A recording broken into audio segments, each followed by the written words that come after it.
بسم اللہ الرحمن الرحیم۔ السلام علیکم ورحمۃ اللہ وبرکاتہ۔ امید ہے کہ آپ سب لوگ ایمان اور صحت کی بہترین حالت میں ہوں گے اور ہمارے چینل کی توسط سے اپنے ایمان کی روح کو تر و تازہ کر رہے ہوں گے۔ اسی کے ساتھ آپ سے درخواست کرتے ہیں کہ اگر آپ ہمارے چینل پر نئے ہیں تو ہمارے چینل کو سبسکرائب کیجئے اور بیل آئیکن کے بٹن کو بھی کلک کیجئے تاکہ ہماری ہر نئی آنے والی ویڈیو آپ تک فوری پہنچ سکے۔ اللہ تعالیٰ اپنے بندوں سے بے پناہ محبت کرتے ہیں، اسی لیے ان کی محبت کو دیکھنے کے لیے ان کو آزمائش میں بھی ڈالتے ہیں تاکہ ان کی قوت ایمانی کا ٹیسٹ ہو سکے۔ پھر جب ان کو ثابت قدم پاتے ہیں تو انعام کے طور پر مقام بلند پر فائز کرتے ہیں۔ تمام انبیاء کرام کو اللہ تبارک و تعالیٰ نے اپنے کرم اور اپنے ساتھ سے نوازا اور انہیں بلند مقام پر فائز فرمایا۔ اسی طرح ان کو بڑی بڑی مشکل منزلوں سے بھی گزرنا پڑتا ہے اور انہیں اللہ تبارک و تعالیٰ جب بھی بڑی سے بڑی قربانی دینے کا حکم دیتے تھے تو ان کی فرما برداری کا یہ عالم ہوتا تھا کہ وہ سر تسلیم خم کر دیتے تھے۔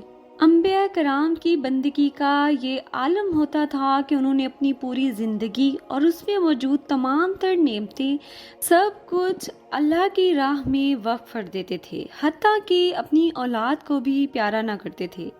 اگر اس کی قربانی کا حکم ملتا تو وہ بھی اپنے رب کی رضا کے لیے وقف کرنے کو تیار ہو جاتے تھے۔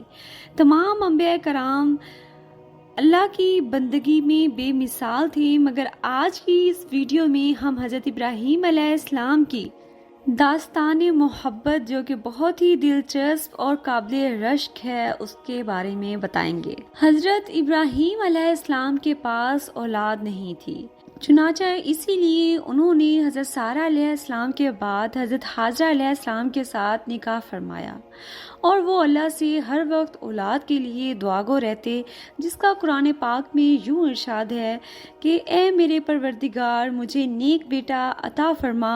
بس ہم نے ان کو ایک بردبار بیٹے کی بشارت دی۔ پھر اللہ تبارک و تعالیٰ نے انہیں حکم دیا کہ اپنے شیرخوار بچے اور بیوی کو وادی ذیزا میں چھوڑ آؤ۔ وہ اللہ کی حکم کی تعمیل کرتے ہوئے انہیں وہاں چھوڑ آئے۔ حضرت اسماعیل علیہ السلام جو کہ حضرت ابراہیم علیہ السلام کے فرزند تھے، جب 13 سال کی عمر کو پہنچے تو حضرت خلیل اللہ ان سے ملنے گئے تو ایک خواب دیکھا کہ میں اپنے بیٹے کو ذبح کر رہا ہوں۔ یہ ایک خواب نہیں تھا بلکہ حکم ربی تھا، کیونکہ نبی کو پیغام وحی بمنزلہ خواب ہوتا تھا۔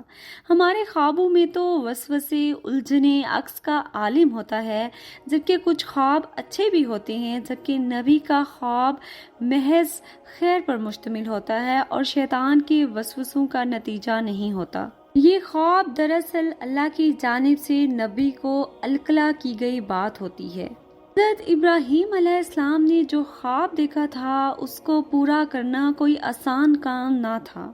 بیٹا بھی وہ ذبح کرنا ہے جس کو رب سے دعائیں مانگ مانگ کر مانگا گیا تھا۔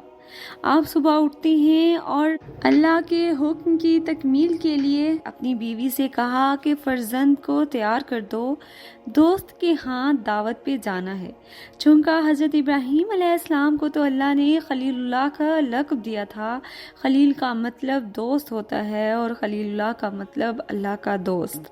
وہ اپنے شہزادے کو لے کر منا وادی کی جانب رواں ہو گئے۔ شیطان بھی اس موقع کو اپنے ہاتھ سے جانے نہیں دینا چاہتا تھا، کیونکہ وہ جانتا تھا کہ اگر یہ قربانی ہوئی تو آئندہ آنے والے مسلمانوں کے لیے ہی ایک مثالی نمونہ بن جائے گی۔ اسی غرض سے وہ حضرت ابراہیم علیہ السلام کے پاس پہنچا اور بولا، اے ابراہیم، اللہ کی رضا کے تو اور بھی بہت طریقے ہوتے ہیں، تو تم اپنے بیٹے کی قربانی کیوں کرنے چلے ہو؟ تو حضرت ابراہیم علیہ السلام نے کنکر ہاتھ میں اٹھا کر اس کو مارتے ہوئے کہا، بھاگ جا یہاں سے، میری گود میں ایک اسماعیل ہے، اگر 1000 اسماعیل بھی ہوتے تو اپنے رب کی رضا پر قربان کر دیتا۔ پھر شیطان حضرت اسماعیل علیہ السلام کے پاس آیا اور پوچھا، تمہیں معلوم ہے تمہارا والد تمہیں کہاں لے کر جا رہا ہے؟ تو انہوں نے جواب دیا، ہاں، اپنے ایک دوست کے ہاں دعوت پہ جا رہے ہیں۔ کہا نہیں، وہ تمہیں ذبح کرنے کے لیے لے جا رہے ہیں، کہ یہ سوچ کر کہ یہ میرے اللہ کا حکم ہے۔ تو حضرت اسماعیل علیہ السلام نے پتھر اٹھا کر مارا اور کہا، دور ہٹو میرے راستے سے۔ اسماعیل کے بدن میں ایک جان ہے، اگر لو میں بھی جان ہوتی تو وہ قربان کر دیتا۔ جب ان دونوں سے شیطان مایوس ہو گیا تو حضرت حاجرہ علیہ السلام کے پاس جا پہنچا تاکہ ان کی ممتا کو جوش دے سکے، اور حضرت اسماعیل علیہ السلام کے بارے میں دریافت کیا تو حضرت حاجرہ علیہ السلام کہنے لگیں کہ وہ دونوں باپ بیٹا تو کسی دوست کے ہاں دعوت پر گئے ہیں۔ تو شیطان نے کہا، تمہیں نہیں معلوم، وہ تو اسے ذبح کرنے کے لیے لے جا رہے ہیں۔ تو حضرت حاجرہ علیہ السلام کہنے لگی، جس بیٹے کو اتنی منتوں اور دعاؤں سے مانگا ہو، بھلا اس کا باپ اس کو کیسے ذبح کر سکتا ہے؟ پھر پوچھا، وہ اس کو اللہ کا حکم سمجھ کر ایسا تو نہیں کر رہے؟ تو شیطان بولا، ہاں ایسا ہی ہے۔ پھر حضرت حاجرہ بولی، ظالم، کہیں تو شیطان تو نہیں؟ تو پھر حضرت حاجرہ علیہ السلام نے بھی حضرت ابراہیم علیہ السلام والا جواب ہی دیا کہ آج میری گود میں ایک اسماعیل ہے، اگر رب کا حکم ہوتا تو 1000 اسماعیل بھی اپنے رب کے حکم پر قربان کر دیتی۔ جب حضرت ابراہیم علیہ السلام منع کے میدان میں پہنچے تو حضرت اسماعیل علیہ السلام سے مخاطب ہوئے، جس کا قرآن پاک میں یوں ذکر ہے کہ اے میرے بیٹی، میں خواب میں دیکھتا ہوں کہ میں تمہیں ذبح کر رہا ہوں، بس تم بھی غور کر لو کہ تمہارا کیا خیال ہے۔ حضرت اسماعیل نے بلا تردید فوراً جواب دیا، اے ابا جان، پھر دیر کس بات کی ہے؟ آپ کو جس چیز کا حکم ہے آپ اس کو کر دیجئے۔ جہاں تک میری بات ہے تو آپ انشاءاللہ مجھے صبر کرنے والوں میں پائیں گے۔ قرآن پاک مزید ہمیں بتاتا ہے کہ جب یہ دونوں باپ بیٹا اس قربانی کے لیے راضی ہو گئے تو اس کے بعد حضرت ابراہیم علیہ السلام نے حضرت اسماعیل علیہ السلام کو ذبح کرنے کی غرض سے لٹایا۔ مگر اس بارے میں مفسرین کے 2 بیان ہیں۔ پہلا بیان یہ ہے کہ حضرت ابراہیم علیہ السلام نے حضرت اسماعیل علیہ السلام کو پیشانی کے بل یوں لٹایا کہ الٹا لٹا دیا تاکہ پیچھے سے ذبح کریں، تاکہ بیٹے کا معصوم چہرہ آنکھوں کے سامنے نہ ہو، جبکہ مفسرین کی ایک جماعت نے کہا کہ نہیں، حضرت ابراہیم علیہ السلام نے الٹا نہیں لٹایا بلکہ انہیں اس طرح لٹایا جس جانوروں کی گردنوں کو خم دے کر لٹایا جاتا ہے کہ ان کی رگیں پھول جائیں اور جلدی سے رگیں کٹ بھی جائیں تاکہ کم سے کم تکلیف ان کو پہنچے۔ حضرت ابراہیم علیہ السلام نے بھی عین اسی طرح اپنے شہزادے کی گردن کو خم دے کر پتھر پر رکھ دیا۔ اللہ اکبر، ان کی عظیم قربانی، قربان جاؤں ان کی قربانی پہ۔ بیٹے کو بھی رسی سے باندھا تھا، اپنی آنکھوں پر بھی پٹی تھی۔ بیٹی نے کہا اپنی والد سے کہ مجھے رسیوں میں باندھ دیں، کہیں درد کے باعث میں تڑپ نہ جاؤں اور آپ کو ہمارے رب کے حکم میں کوتاہی نہ ہو جائے۔ والد نے اپنے ہاتھ سے اپنے بیٹے کو رسیوں میں جکڑ دیا، مگر جیسے ہی وہ ذبح کرنے لگے تو حضرت اسماعیل علیہ السلام بولے، بابا جان رکیے، میری رسیاں کھول دیں۔ حضرت ابراہیم علیہ السلام حیران ہو کر کہنے لگے، خود ہی تو بیٹا آپ نے بولا تھا۔ تو حضرت اسماعیل علیہ السلام گویا ہوئے، ابا جان رسیاں کھول دیں، کہیں کل کا مؤخر یہ نہ لکھے کہ باپ ذبح کرنا چاہتا تھا پر بیٹا ذبح ہونا نہیں چاہتا تھا، بس آپ مجھے رسیوں سے آزاد کر دیں۔